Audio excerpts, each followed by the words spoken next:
Badminton World, the show that brings you all things badminton. As always, over the next hour, you can get up to date with everything that's happened in badminton, and as we get ever closer to the end of the year and the season, there's plenty to report.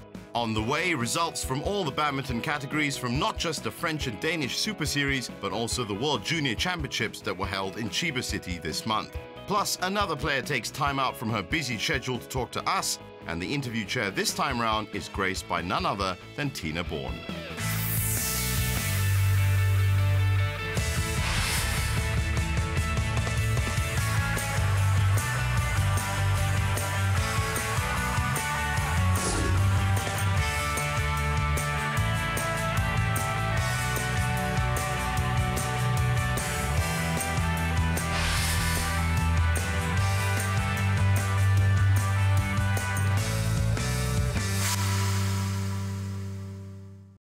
The focus this month is on the women who have taken up badminton rackets throughout history and made names for themselves in their own right, far from being outshadowed by their opposite gender. Names like Gao Ling and Susi Susanti filling the history books, and the three Wangs, Shixian, Yihan and Xin, who have dominated recent times on their own circuit, crowned by the Uber Cup, the pinnacle of women's badminton. In terms of history, the women's game can be traced back to 1900, 1 year after the Men's All-England Championship came into effect in 1899. But it was only till 1956 that the Uber Cup was first played, and since then, the game, the players, and the scene has changed. One ex-player who is now a global commentator, synonymous with the women's game, Gillian Clark, shares her thoughts. Women's badminton, I think, has probably progressed more than men's badminton in that the female athletes nowadays really are very, very athletic in their style of play. In my day, it was a very old-fashioned way of playing, of, you know, slow drop shots, and you know, I learned to backhand early on and so on. You virtually never see women's singles players now playing a high backhand because they're so athletic, they're so fast around the court. Their footwork movement is not only so quick, but so effective of getting them behind the shuttle. So the whole style of women's singles, especially nowadays, is so akin to men's singles. Obviously they don't move quite as quickly as the men, and obviously they don't hit the shuttle quite as hard, but the style of play has changed dramatically since my day, in that it's much, much more like the men's style of play nowadays. Over the years, the ladies have also been subject to the same levels of peak fitness that is essential in all modern sport. And so in addition to styles, their game itself has become more solid and much faster. I think there is a lot more attacking players today, and a lot of the women have a lot of power. And of course there is different styles of playing. Some is still playing and relying on their movement, but many players in the top can attack the points home themselves. The three Wangs from China have, of course, dominated recent times with a host of young Chinese talents just waiting in their wings to take over. But there are other countries now producing their own stars of quality, like three-time World Junior Champion Ratchanok Intanon from Thailand, who have already challenged their grip on the game. Many non-badminton playing countries have now improved. For example, Russia, who has traditionally never been a badminton powerhouse. However, when we play Russian players now, we need to be more cautious as their standards are now better. As badminton's popularity spreads, other lesser-known countries have improved by leaps and bounds. We used to think that the Chinese women players were very good, but now we feel that the gap between them and us has narrowed, and we can give them a run for their money. The standards are now more or less the same. This standard of play has come to light due to the fact that more and more young girls are coming through the ranks of the game, and from a number of countries.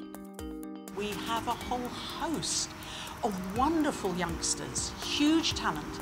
We have about 4 players, youngsters from Thailand. We have a couple from Taipei.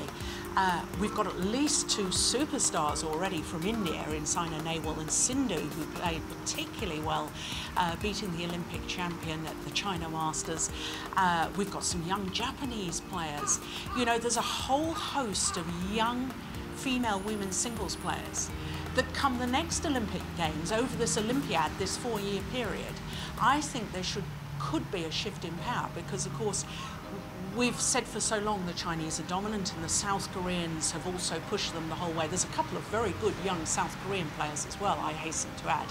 But I think come the next Olympic Games that perhaps the whole discipline of women's singles will be much, much wide open. If there does exist any differential in skills, it would be a continental one, as there does seem to be a level that Europe must reach if it is to be as competitive as the powerhouses of Asia, where, unlike Europe, badminton is a primary sport and not eclipsed by others. Yeah, I think I think there's a difference between the Europeans and the Asians.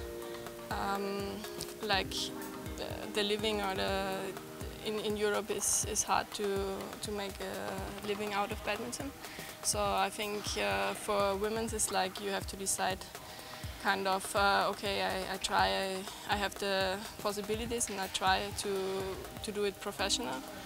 Or you say, okay, it's not possible and I study or I work and I just do it for fun. The Badminton World Federation is, of course, committed to providing a platform for growth for all women and have started initiatives like the Women in Badminton Commission, which monitors, supports and enhances women's participation in badminton while creating internal awareness within the BWF and the sport of badminton in general as to the importance of women in sport.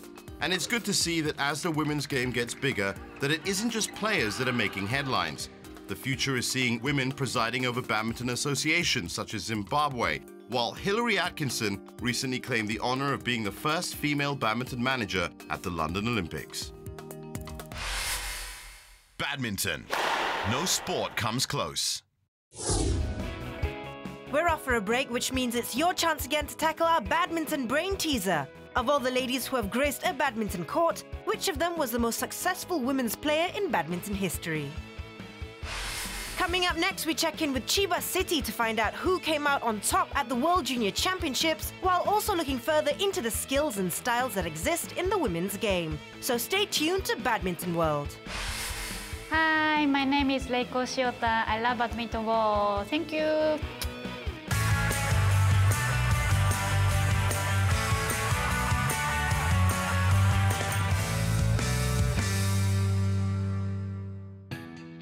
Welcome back to Badminton World. So how did you do with our badminton brain teaser before the break?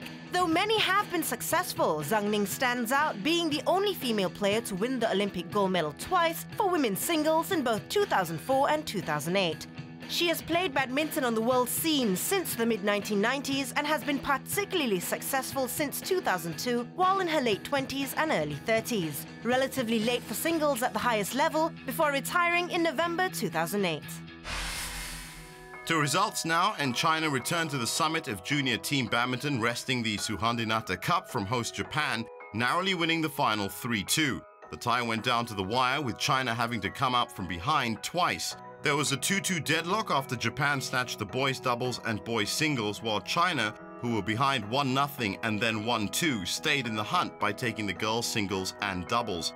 That meant mixed doubles pair YILU and QINGCHEN were the heroes for China, needing a rubber set against Akira Koga and Akane Yamaguchi, winning 15-21, 21-19, 22-24. In the I-level cups, 3 different countries claimed the doubles titles. First, South Korea's Lee So-hee and Shin Seong-chan took the girls' doubles 21-14, 18-21, 21-18 over Yu Xiaohan and Huang Ya-seong. Hong Kong's Lee Chun-hei and Ng Ka-long beat TAKUTO, INOUE and YUKI KANEKO of Japan 21-16, 21-17 to lift the boys' doubles trophy. In an all-Indonesian battle for mixed doubles honors, Edi Subaktia and Melati Deva Oktaviani emerged winners over Alfian Eko Prasetya and Sheila Devi Olia 21-17, 21-13. Home favourite Kento Momota closed the tournament with a tricky 21-17, 19-21, 21-19 rubber set win over China's Zhu Song in the boys' final. Momota's heroics followed those of female compatriot Nozomi Okuhara, who blitzed her teammate Akane Yamaguchi 21-12, 21-9 to take the girls' singles crown, showing again that she might just be the future for the Japanese women's game. That women's game, much like tennis but with a far greater variety, has produced a number of respective styles of play, and all very detailed due to the nature of the game. The players each have their own opinions as to which is the most effective, and it was a familiar name list. I think Ratchanok Incheon from Thailand. She's a very talented player. I think she's very good at reading the game, and that's why she have so strong attacks. But yeah, I think the talented thing about her is that she, in a young age, can play just like any other player, and she have different styles that she can use.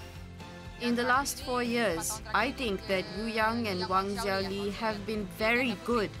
In the last few tournaments, they have rarely lost, and when they lose, it's only once or twice to their own teammates. They had a bit of a problem at the Olympics this year, and even then, if they didn't have that problem, I think they would have gone on to clinch the gold medal.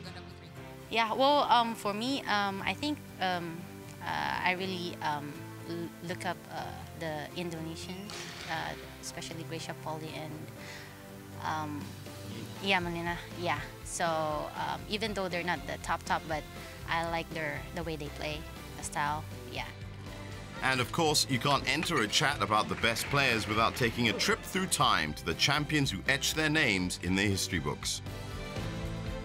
The game has developed a lot, but I still think that names like Sang Ning, for example, or Camilla Martin from Denmark would still could actually still be one of the best in the world now. I don't see the same development as in men's single and men's double with the ladies. But of course the game has changed, and the pace is getting higher, and you need to have better skills all around the court. Definitely the most famous Indonesian women's player from the past is Susi Susanti. I used to watch her play as much as I could, and she was one of the biggest stars in the Indonesian badminton team. But the choice is unanimous among the women's elite as to who the most complete player on the circuit is, China's Diamond. In women's, I like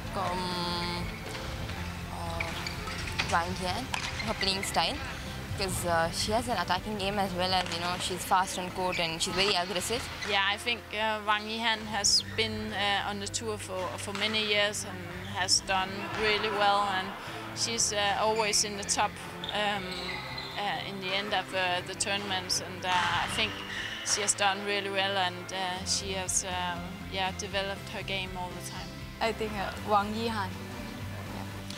Wang Yihan, at the moment, from China.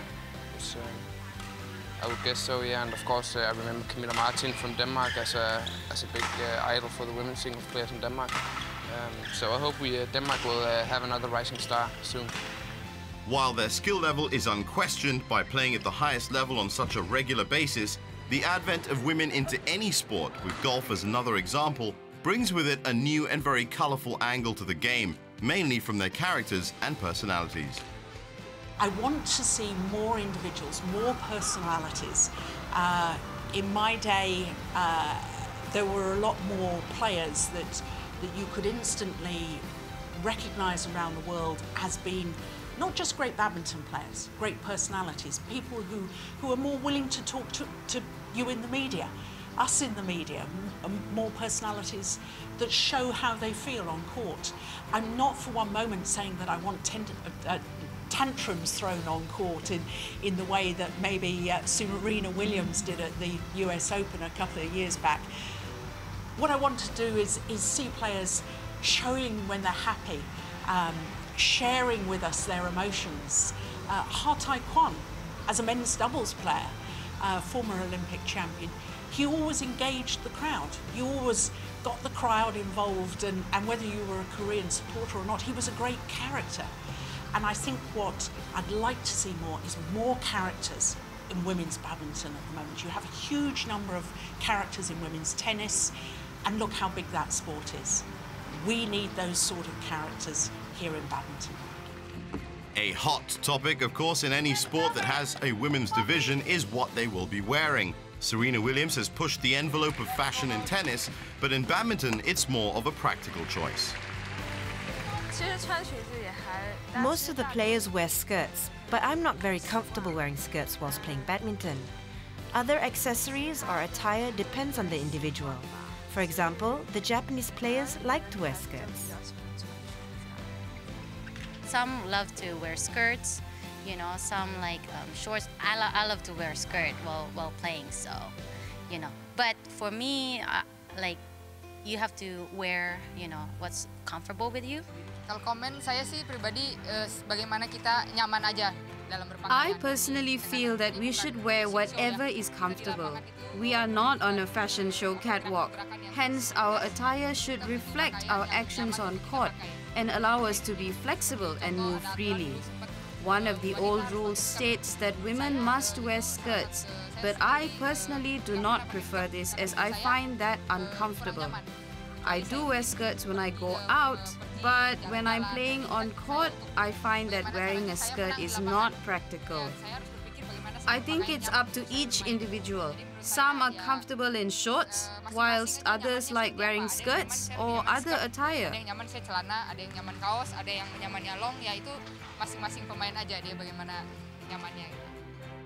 But both fans and players would agree on one fact. Women have brought so much more to the game of badminton than just fashionable colors, distinctive styles and personalities. In the many years that they've been recognized, and their contribution has been of such a high level, that the Uber Cup, which is of course a ladies-only tournament, is just as revered as its male counterpart, the Thomas Cup.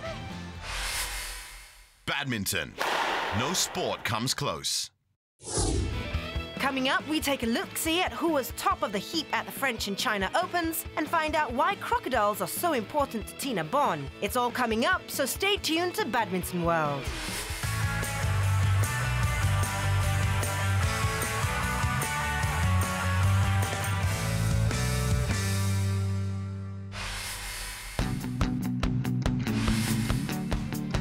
The French Open saw two unlikely names crowned champions in singles, Malaysia's Darren Liu and Japan's Minatsu Mitani.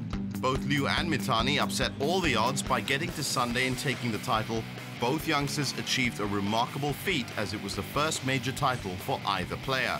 Liu was a comfortable winner over Denmark's Victor Axelsen 21-18, 21-17 in a match which he totally controlled. Mitani had a far more experienced opponent but had no troubles dismantling Sanya Nehwal in straight games. The other final saw China take the women's doubles and mixed doubles trophies, with Ma Jin featuring in both victories, while Korea won the men's doubles. Ma Jin and Tang Jinhua outplayed Denmark's Christina Pedersen, Camilla Ritter-Juhl in the women's doubles final 21-12, 23-21, and Jin later teamed up with Zhu Chen to win the mixed doubles over Xu Zihan and Bao Yizin 21-17, 19-21, 21-18. The last final of the day, the men's doubles, saw Korea's Lee Yong-dae and Ko Sung-hyun get the better of Thailand's Bodin Isara and Manipong Jongjit 22-24, 21-17, 21-11. The China Open followed, where the host country put on their usual devastating display in front of their fans, winning all four finals in which they figured on the last day, with Chen Long and Li Zuri winning the men's and women's singles titles. Chen Long regained the title he won in 2010, while second-seeded Zuri added yet another milestone to her meteoric rise through the ranks, as the China Trophy was her first. Ma Jin and Zhu Chen continued their great week by winning the mixed doubles against Malaysians Chang Pen Sung and Goh Liu Ying, giving the Chinese pair their fourth straight Super Series title after wins at the China Masters, Denmark Open and French. As Ma Jin had also won the women's doubles in Denmark and France, this was incredibly her sixth straight Super Series doubles title victory. The remaining two titles went to the defending champions Matthias Bo and Carsten Mogensen in the men's doubles, and it was back to business as usual as Yu Yang and Wang Xiaoli won the women's doubles. Yu Yang's win in the final means she's now tied with men's singles world #1 Lee Chong-wei as winner of a record 27 Super Series titles. Not bad for someone who retired after the Olympics, but then changed her mind. In the world rankings, the only significant change came in the women's singles, where Julian Schenk moved up to 4th, while Wang Xin dropped to 10th. While Lee Chong-wei, Wang Yihan, Boa Morgensen, Zhu Chen, Ma Jin, and Tianxin Yunlei still top their respective categories with the top 5 orders for all almost intact from last month.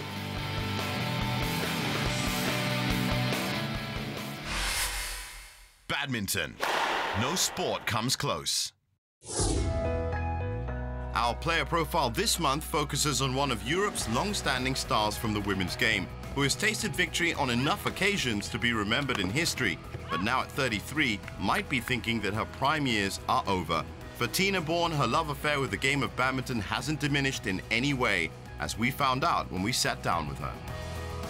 I think the best way I felt it myself was in 5 when I got injured.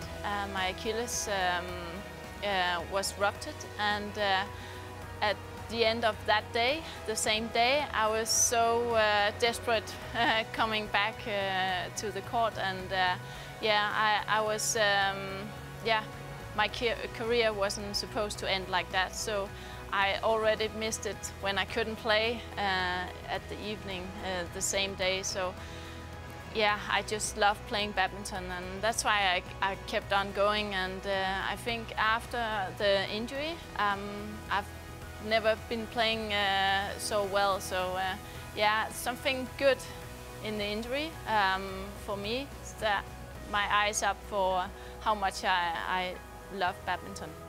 Tine has been one of the most prominent European women alongside the likes of Julian Schenk to challenge the Chinese and Asian players for headlines and titles, and has herself won the prestigious All England Open Badminton Championships women's singles title twice in 2008 and 2010. Baun played badminton at the 2004 Summer Olympics, and in the BWF Superseries she won the 2007 Japan Open and also won the 2008 Singapore Superseries, beating Zhu Mi of Hong Kong in the final. It's definitely at the All England because it's a very big tournament, and it's very important to all the players. They all want to win that tournament, but also here in Japan, where it all started for me, winning Japan Open in 7.